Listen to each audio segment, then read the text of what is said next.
El restaurante tiene 4 ambientes y lo que intentamos es que los clientes vivan una experiencia, que se sientan muy importantes y que vayan pasando por todas las partes del restaurante.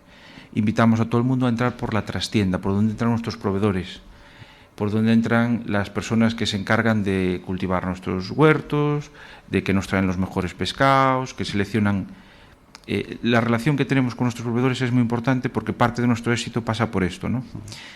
Queremos que entren por donde entran las personas que más aprecio le tenemos, o sea, por la entrada de mercancías.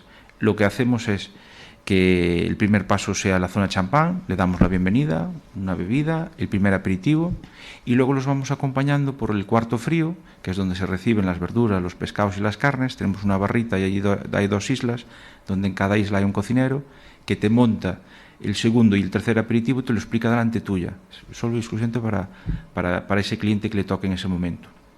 Luego los acompañamos al obrador de panadería, donde serviríamos el cuarto de los aperitivos, el quinto viniendo hacia la bodega, en el que le llamamos nosotros el confesionario, y ya el sexto aperitivo en la propia bodega.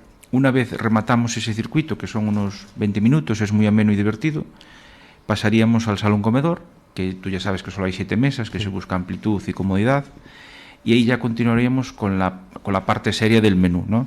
5 platos salados, selección de quesos, prepostre, 2 dulces, y una vez que rematamos en el salón comedor, pasaríamos al salón de sobremesa, que es la parte más divertida del restaurante, porque allí cada mesita tiene su salita de estar, los sofás, la chimenea, la gran biblioteca llena de destilados, y ahí lo que buscamos son esas sobremesas amenas, ¿no? De gente con la que quieres compartir y hace tiempo que no ves, y da igual que enredes media hora que 2 horas. Si estás a gusto, nosotros somos felices.